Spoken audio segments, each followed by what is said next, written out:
Hey, fun fans! Coming up on this week of FRC Roundup, we're going to be taking a look at the Black Tote opt-out option that just recently came about, the move away from retroreflective tape and shifting to AprilTags, and a look at the double elimination playoff scenario. All of this and more coming up on this edition of FRC Roundup. This video on First Updates Now is made possible by viewers like you and also the following sponsors. At Kettering University, over 30% of the student population was in high school robotics. These same students have received a portion of over $7 million in scholarships. Scholarship applications for FIRST students are now available. Get more information at kettering.edu/first. Apply the skills you gained as a FIRST student or mentor and help change the world at Stryker. Stryker is the top career choice for many of those in FIRST because of their commitment to innovation and saving lives. Learn more about the incredible culture at Stryker and view their thousands of positions available around the world at careers.stryker.com.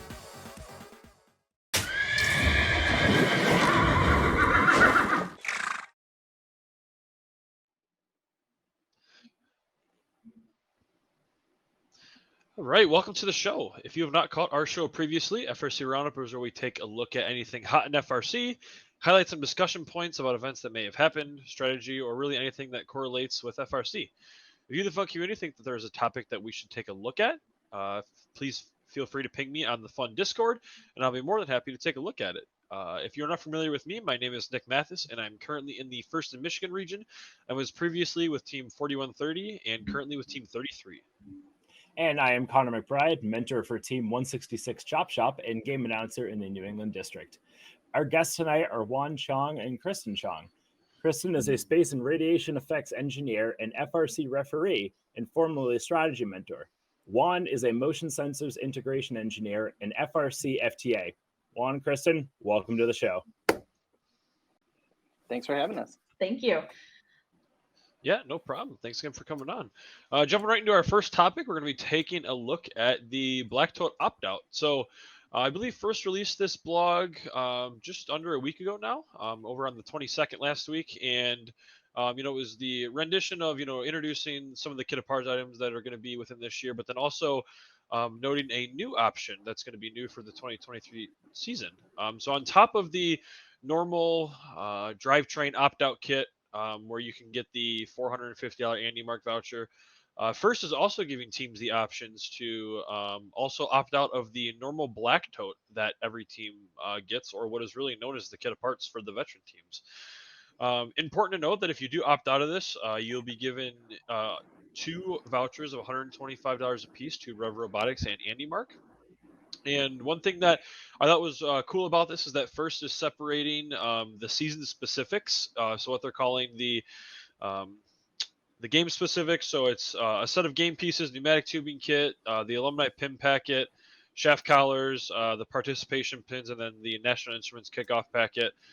So all the the basic stuff that really is the meat of the kit parts is still going to go out to every team, but all of the optional stuff that came as, or not optional, but all of the other things that would normally come in the Black Tote, like the robot battery, the power over Ethernet injectors, some motors, maybe some motor controllers, you can actually opt out of that now. So if teams don't necessarily see a fit for that and they think that it may be more beneficial to take the 2 vouchers, they now have that option.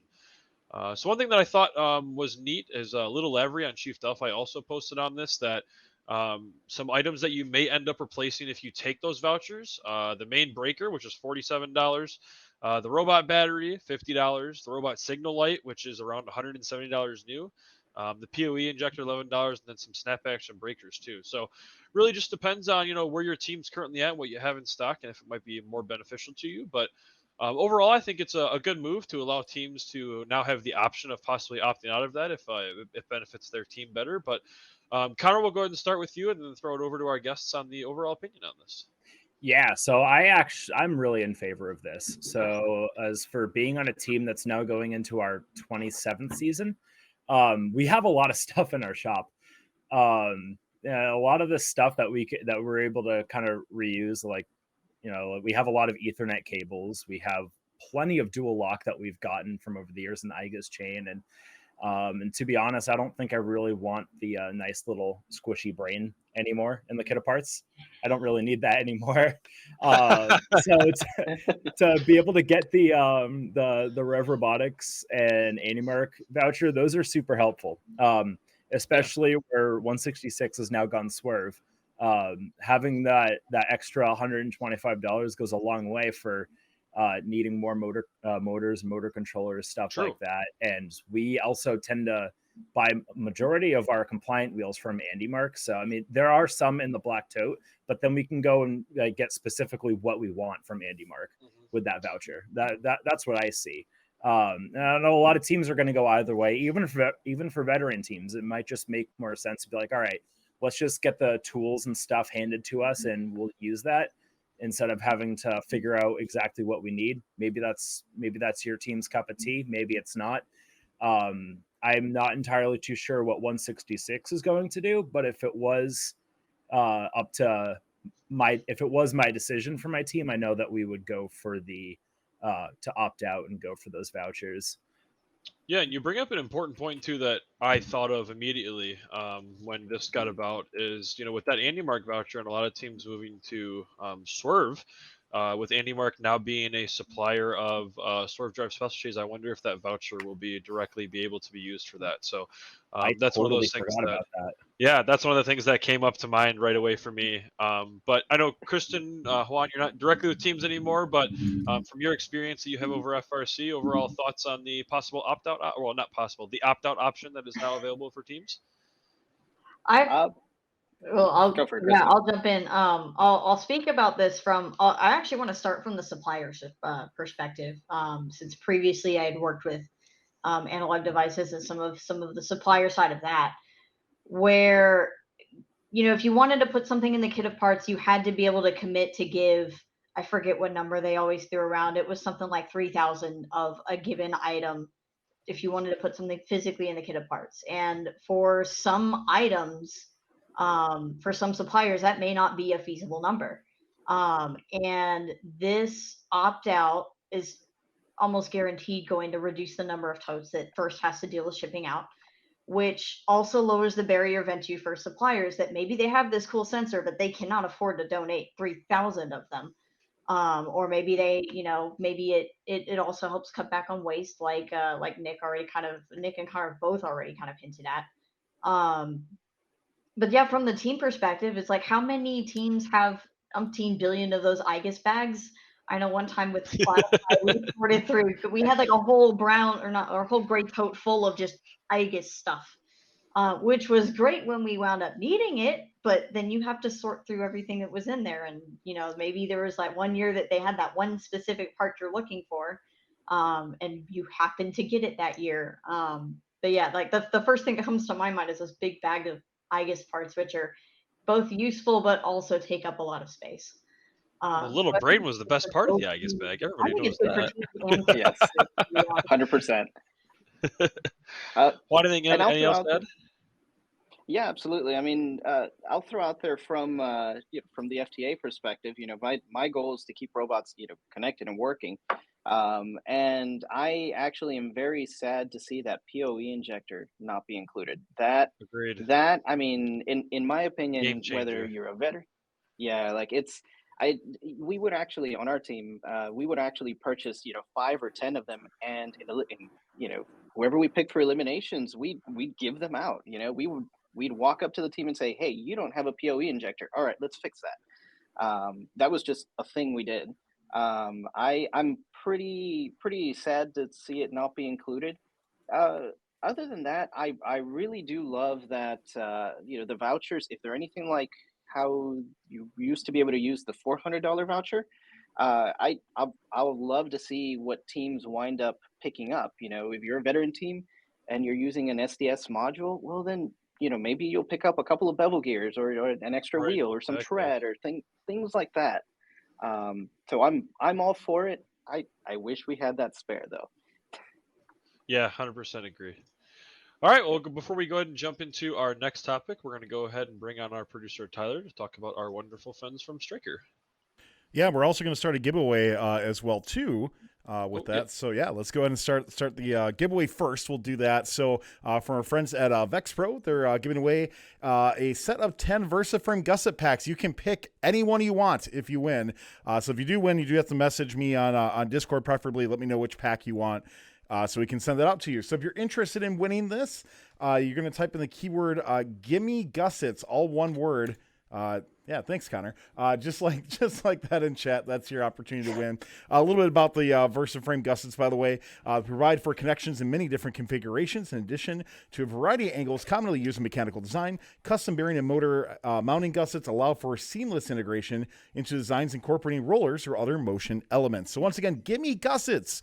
That's what you're going to type in for a chance to win that from Vex Pro. Don't forget, you do have to be following in order to be eligible. We do give our subscribers some extra luck as well. So we get that Twitch Prime subscription. We'd love to have that, or for just a few bucks a month as well, too. We appreciate you supporting First Updates Now. And speaking of supporters, as aforementioned, our friends at Striker have been continuing to support us throughout the season and are going to be continuing through 2023. So we're very excited about that. But if you haven't heard about Striker and you weren't at Chesy Champs, too, because now Striker supports Chesy Champs, I don't know if you guys knew that, by the way.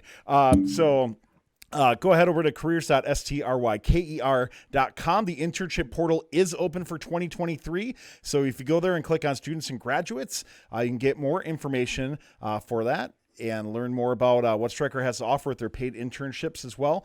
And of course, see what positions they have available. Currently 74 internships available all over the country, and actually some all over the world as well too. So go ahead over to Striker or careers.stryker.com if you are interested in seeing how you can get a great career with Striker, both as a co-op internship, or if you're looking for your first job or a veteran career, go to a place that's going to help you or support you being in first at careers.stryker.com.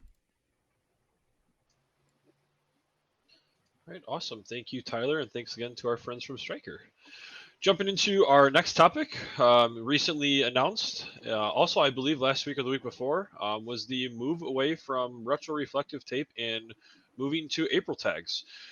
Important note that in the 2022 Control System Reporting blog post that was actually on September 9th, so it's been a couple weeks, but wanted to importantly note that first stated that since its introduction to FRC in 2011, retroreflective tape has a simple vision target system that teams can easily reproduce at home and reliably distinguish at events in varying lighting conditions. Important to note, though, that starting in 2023, they first wanted to try something new, and the 2023 field will contain AprilTags targets in addition to retroreflective targets, with the goal of moving away from retroreflective targets in 2024. So if you're not familiar with an AprilTag, the AprilTag is actually designed and honed in at the University of Michigan.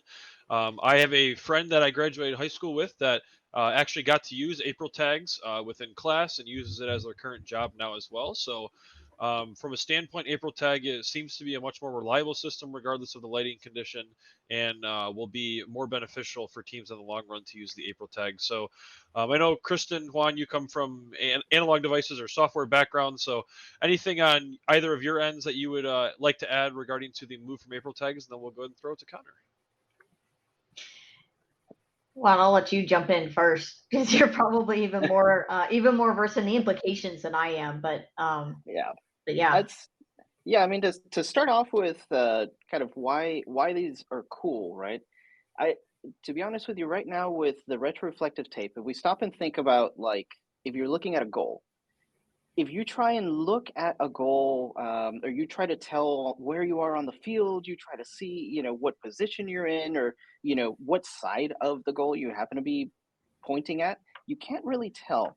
The retroreflective tape historically has been used on targets, on some side of the field, and they're generally not super, they're not super reliable. I think we've all kind of found that, right? You've got to have the really bright LEDs. You've got to have just all of these things to be right to get them to work. And even then, the distance measurements are not that great. And, just there are a lot of problems with it.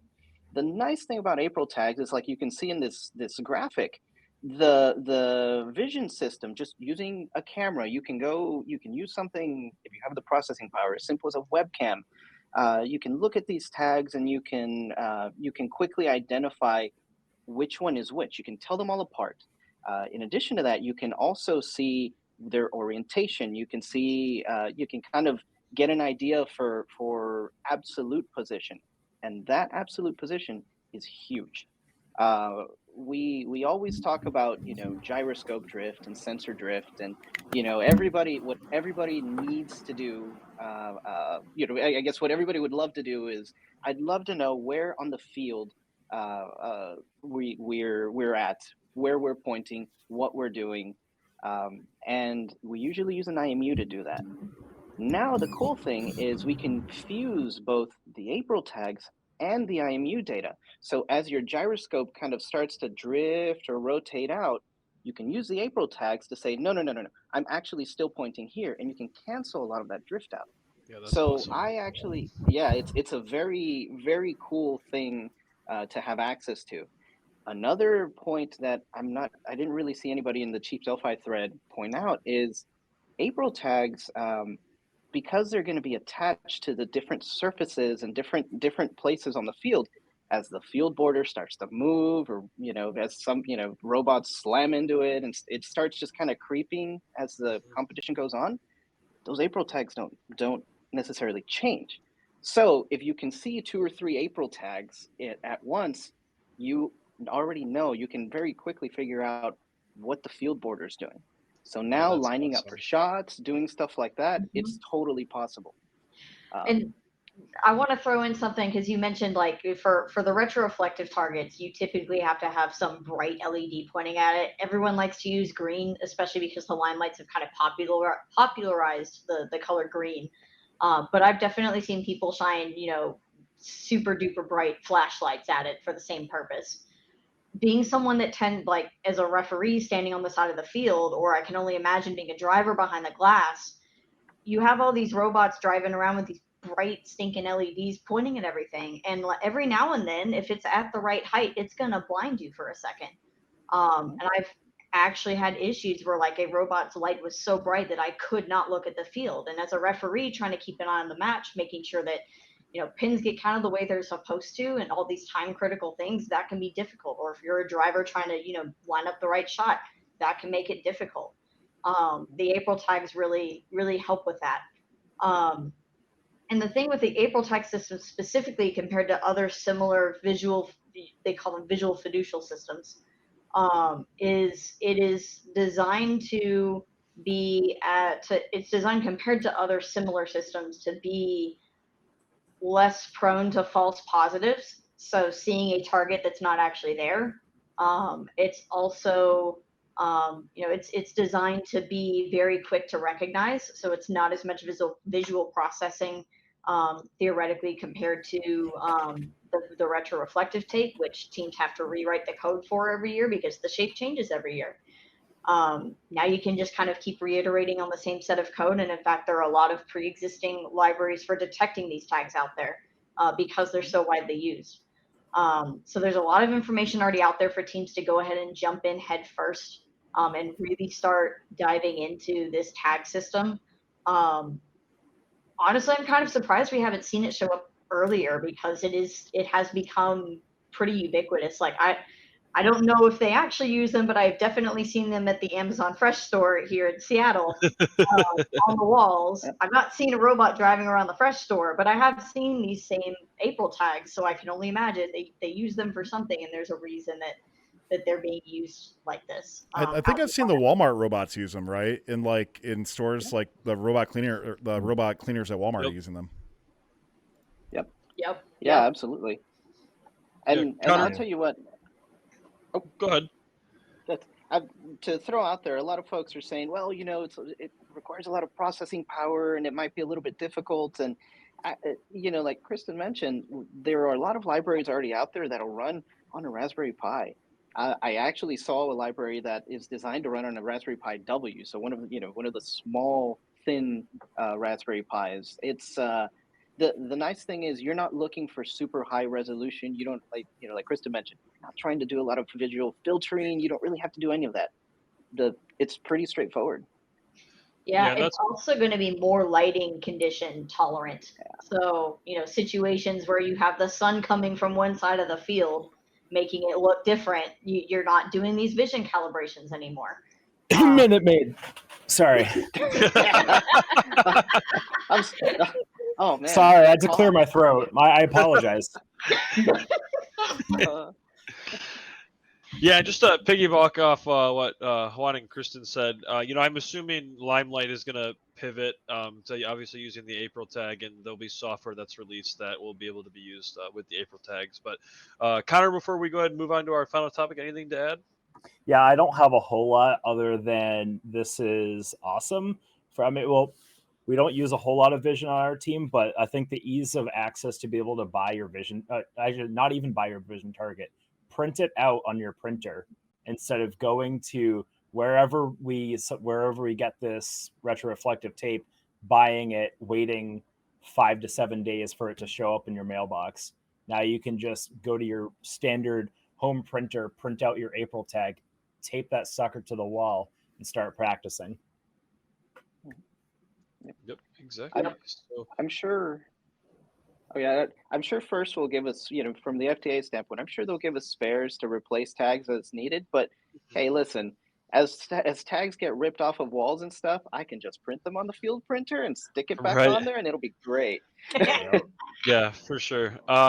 Dead Spikenut, if I pronounce that correctly, also mentioned that Photon Vision beta software is a great way to play with these. The Raspberry Pi or similar, as Juan said as well, should be enough processing power. Again, Photon Vision is another one that I expect, will pivot to the use of the AprilTag as well. But, overall, I agree. I think it's the right move to it. And I think it's better for the program as a whole that we're going to be moving to something a bit more sustainable from that point. So yeah, one more quick thing to add, in the world of inflation right now, printer paper is probably a lot more cheaper than retroreflective tape.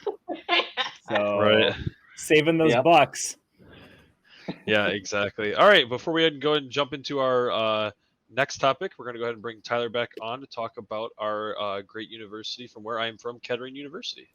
Yeah, we got a couple of giveaways to do as well too and wrap up. So let's actually draw for our first giveaway, which was the VersaFrame gussets and mounts. Once again, if you do win, please shoot me a message. You get to select any 10 on there. I'm pretty sure you can just pick like 10 like singular ones, or if you just want to pack a 10, you can do that too. So I don't think they care. So if you do that, make sure you send that info with your mailing address, all that fun stuff. The winner of that is going to be TFM 110. Congratulations. Subscriber, by the way, lots of rigged emotes in chat, please. So congrats again, TFM 110. I'm pretty sure it's Ben. And next giveaway we're going to be starting. It's going to be for our friends at AnyMark, and that's going to be for the snowblower motors. These are the ones with the 1/2-inch hex output, and you get 2 of them. So snowblower motors are everybody's favorite motor for indexing and small jobs in tight spaces, and it's now available in the 1/2-inch hex shaft. Apparently, it's on sale as well too now, as you can see on screen. So if you're interested in winning this, the keyword is going to be winter is coming. 3 words. Winter is coming is what you're going to type in chat. Don't forget, you do need to be following in order to be eligible to win. And subs, of course, get a little bit extra luck as well. Before we move on to our final topic, let's stop and take a moment to thank our friends at Kettering University. Hey, if you don't know about what's going on with Kettering, you got to check it out. Right now, their application process is open, and they have tons of FIRST scholarships to give as well, too. So go ahead over to the FIRST scholarship area, FIRST scholarship portal, and you can see they are giving away 70 scholarships up to $25,000 each. I don't know what the math is on that, but it's a lot of money on there. So you can learn more about that. You do have to apply into Kettering. I think be accepted as well too for that, but it's a great opportunity for that. If you want to go to a university, they have, of course, the FIRST Robotics Center. If you didn't watch Kettering kickoff last weekend, they have a fantastic facility that they really, they're all about FIRST and robotics. So they have combat robotics teams, esports, and more. So go ahead over to kettering.edu/FIRST to learn more about Kettering University, and make sure if you are interested in applying, as Michelle Long would say, apply for your Kettering scholarship as well too over at kettering.edu/FIRST. All right, awesome. Thanks again to our friends from Kettering supporting fun. Go ahead and jumping into our final topic, and maybe one of the most important ones of recent time was About a month ago, the announcement was released regarding the timeout situation and the possible tournament update.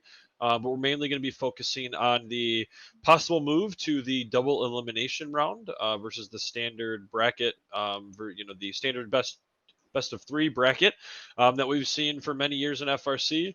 I know most recently the Chessie champs this past weekend had the double elimination round was seen there, and reviewing from a spectator perspective and overall thinking, is this better for the program?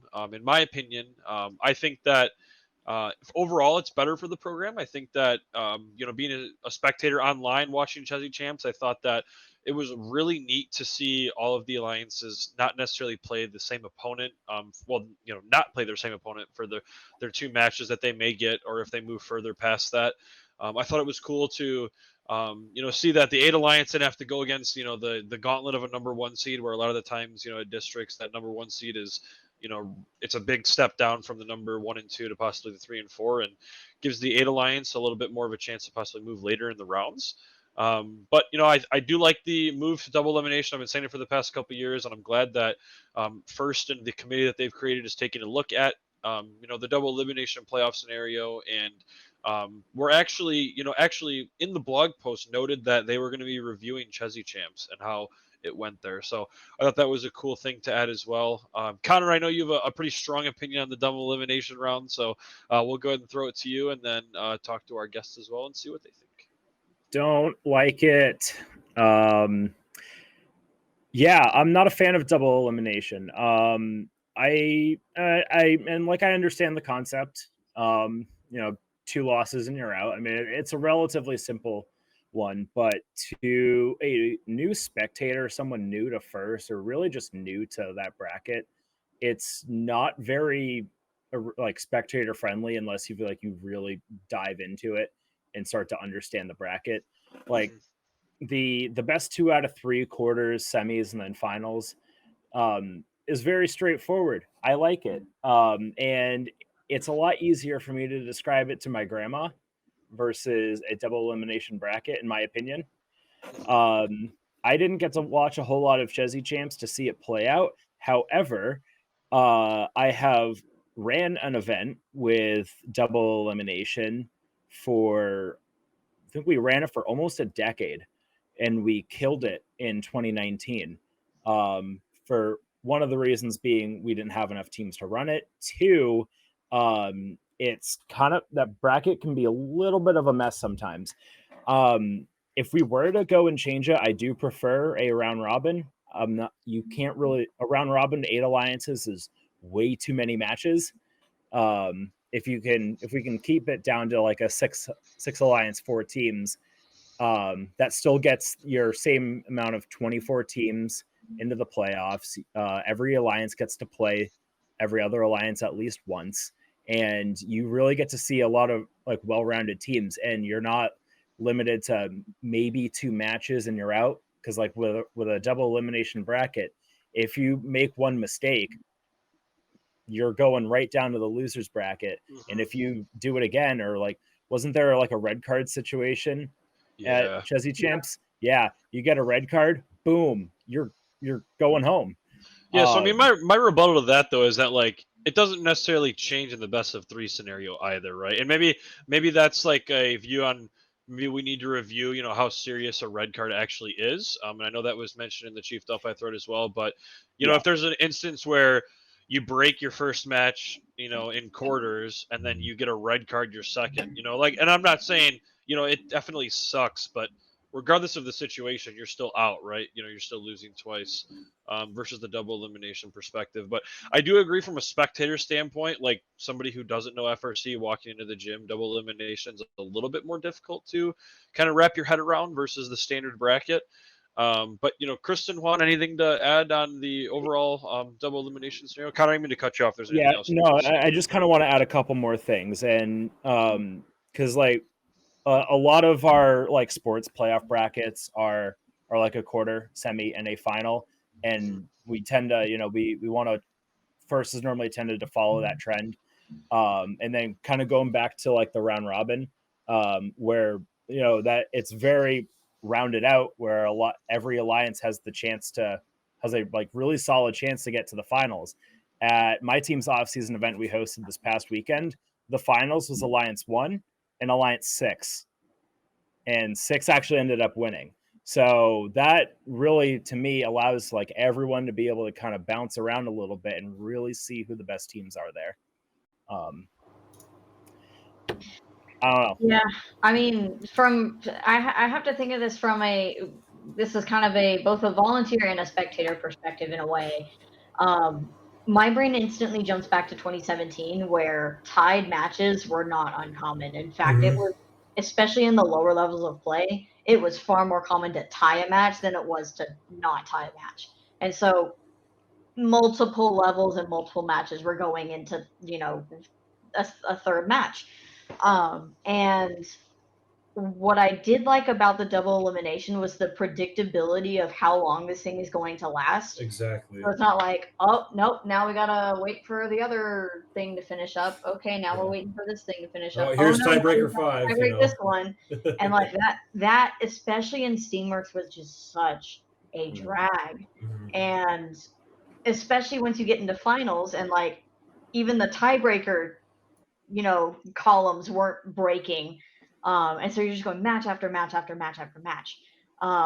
This, I feel like the double elimination and to Connor's point, the round robin also kind of helps with that. I actually like Connor's idea of the round robin because my biggest complaint about the quarters, semis, finals is kind of the unpredictability of like how many matches is my next match. Am I going immediately or do I have another 5 minutes to try to wrap something up? Thinking of it from the team perspective. So I don't dislike the double elimination. I thought it was really interesting to see teams fight up against different alliances each match that they played. But again, you mess up once or you get a red card and you're kind of screwed. You get thrown into the losers bracket, or if that was your second match, you were now going home. Right. As a referee, I hate seeing those red card situations because no team likes to win like that. Even when I was still mentoring a team, I hated winning like that, or I hated losing. Like it's just not a great feeling for anybody, especially during playoffs. I think you could resolve that by saying, oh, if there is a card, you replay, something like that. But yeah, it's a tough call. But I think anything is better than the system we've been using for years. Yeah. In my opinion. Yeah. One thing that pops up in my head, and maybe this is something that you guys may be aware of that I'm not, but if you say you win your first match, lose your second, go into the losers, and then you go into your losers and you tie that first losers match, do you replay the match, or does it count as like how does that work? Yeah, if you have to. Yeah. Okay. Yeah, if all the tiebreaker scenarios that usually get defined, if none of those break the tie, then yes. So usually the first one is foul points. Right. Whoever the foul points break the tie so usually. on and so forth, right? Yeah. Because that's kind of the glory of a double elimination is that there has to be a winner. Gotcha. Okay. Juan, anything to add? Yeah, absolutely. I mean, I'm a little bit concerned about what'll happen with red cards, right? I hope that First is kind of taking this into consideration as well. Like, I would hate a scenario where we just wind up saying, you know what, well, this match is done. All right, well, write it off. Or this team is done, or this entire section of the bracket is done, just because of something like that, right? Yeah. I think it's going to be very critical that a lot of the rules around red cards, however we decide to handle yellow cards, red cards, yellow cards advancing into red cards, how we handle disqualifying a team, how all of these considerations have to be taken into account.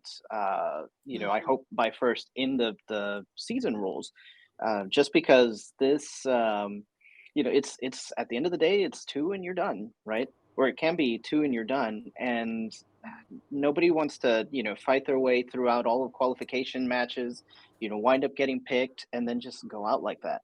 Exactly. I think that's the really I'm going to say dangerous part of double eliminations. Yeah, totally. Like shout out to that alliance that as terrible as this sounds, for getting the red card, because it kind of showed a little bit of a hole in the double elimination system. So whether if that's for first to be able to, look at that and see that as a learning opportunity for either the double elimination bracket or how we view a red and yellow card. Right, exactly. I totally Yep. agree with that. And I'm glad that it happened at an off-season event where it didn't matter as much. Right, for sure. Yeah. So Tyler, you were at Chesney this weekend. You had a couple things to add? Yeah, definitely. So, here I got 3 points, I guess, to make on this. One, during the double elimination, when either team got eliminated or at the end, I actually went and talked to at least one drive team member of every single alliance that was there, and every single one liked it. So the one thing, and the common thing that I heard was that we got to play with so many more teams and in so many different ways, where versus many times in the older bracket, you might not have as many opportunities for that. So I do wonder if there's a difference between actually playing in it versus observing it, right? And what your feeling might be for something like that. Point number 2, somebody mentioned in chat too, wait times. I agree. It did feel like there was, with the 15-minute thing sometimes, that it just was like nothing going on for a little bit. And, RSN can only talk so much about a match afterwards. The one thing I do like, well, it's true, right? It's hard to fill 15 minutes of time with that stuff. Yeah. So, the other thing, though, to Chesney's credit, is that they did fill in gaps with awards. First needs to do this. This change needs to happen. 100%. This is more important to me than almost anything else, is that change needs to happen, because I promise you, when we go to actual regionals and districts, they will go way quicker. Like, it will feel like they're quicker, because it takes time to bring kids down on the floor to hand out the awards. Like, think of, at a regional level, especially, how long does it take to bring all the kids down, pick up the awards and go? That's your 15-minute fill right there. Yep. And then you're getting done that much quicker too. So I think if we do that, it'll be great. Lastly, with things, there should be an option for teams to start earlier if they want to. If everybody in the line says, hey, we're all ready to go, let's get robots on the field and start the match. I don't know how often that will happen. I think that sounds good on paper more than anything else, right? So I'm not sure that will happen. And then, Connor, I want to propose something to you. What if we did a round-robin bracket where you had the 1, 8, 4, 5 on one side? Because if you did a round robin with all the teams, that is a lot of matches potentially, right? For things, I guess, unless you only advance the other 2, but you could do like 1, 8, 4, 5 on one side, and then 2, 7, 3, 6 on the other side. Have those play, and then you could advance based on that potentially. Interesting. Yeah, that's an interesting one too. Yeah. That's kind of like how FIFA does that for the World Cup. They do group stages, and then they normally, for that instance, it's normally the top 2. But I would imagine, for time's sake, it would be the top team in each group stage. I'm definitely for it. I can't do the math right now because my brain is still fried from the weekend, but I don't know how many matches that would be. So it would be it would be 6 matches in quarters, then, wouldn't it? Because each it would be more. It would be more. Yeah. I mean, somebody do the math in chat. I mean, if it's less than if it's less or the same as a normal round robin, plus your best 2 out of 3 for your finals, I'm for it. Yeah, I agree. Go ahead.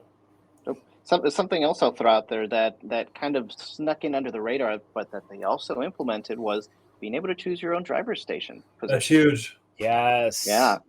Oh my God. Yes. That happened. I thought that was a thing already. It is at champs. That's it, though. Oh, okay. That's what I thought that was a thing everywhere. Yeah, that is. I feel like that is huge, because especially like in a game like this year's where like you've got this giant climbing structure in front of you. Like some teams deal with that better than others. Like some drivers deal with that better than others, or you like want to be perfectly being able to put people where they would prefer to drive them. Yeah, or if like you're running the left lane, you want to be in the left side, you're on the right lane or on the right side. It makes it so much easier. And to be honest with you, I've actually argued for this a while now, because if you do it at champs, I don't see why there's a reason we can't do it.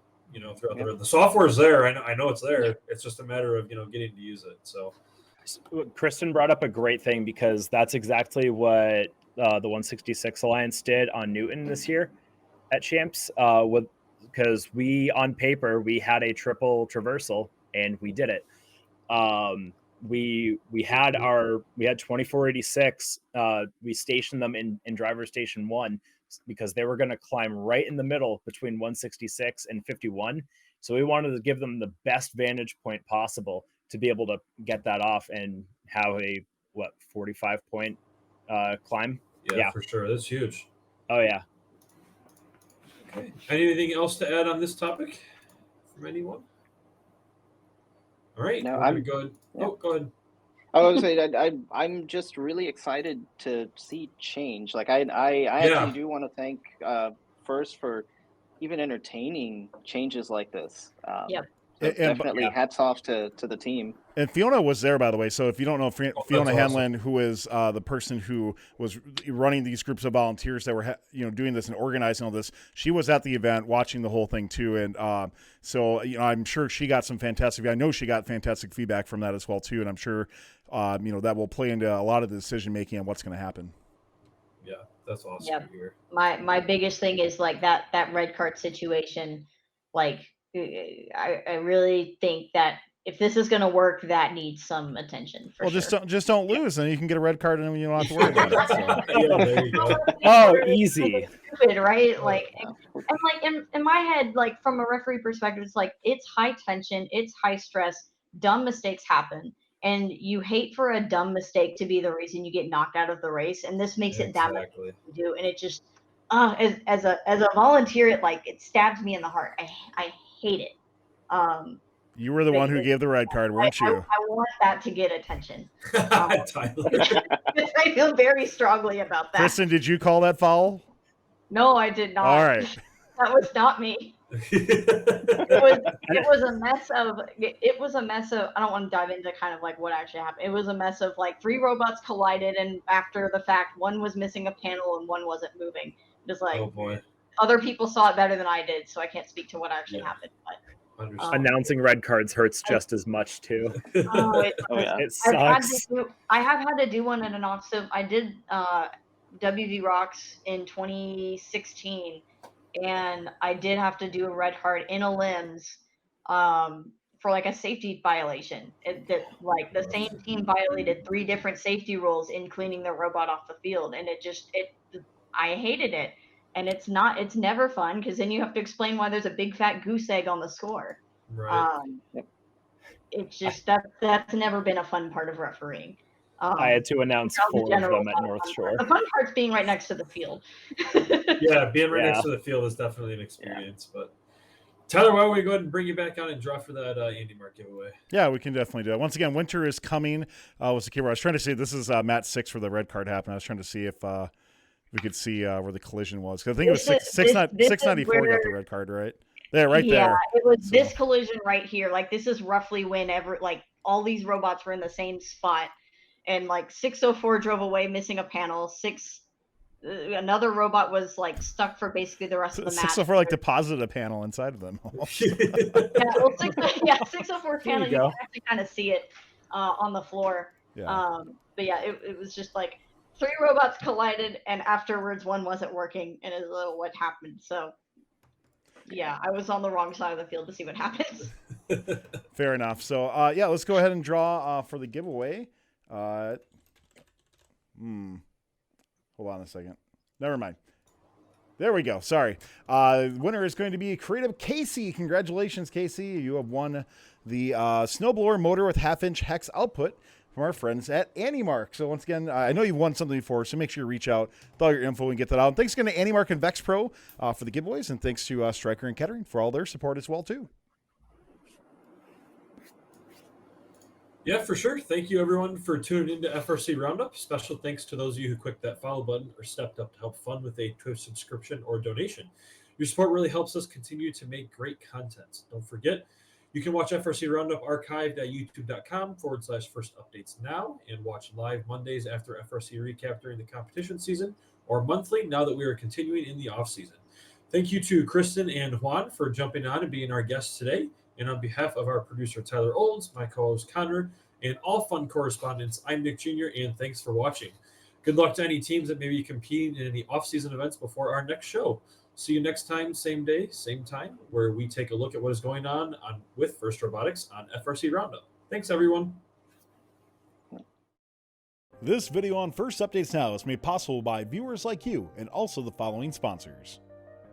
Apply the skills you gained as a first student or mentor and help change the world at Stryker. Stryker is the top career choice for many of those in FIRST because of their commitment to innovation and saving lives. Learn more about the incredible culture at Stryker and view their thousands of positions available around the world at careers.stryker.com.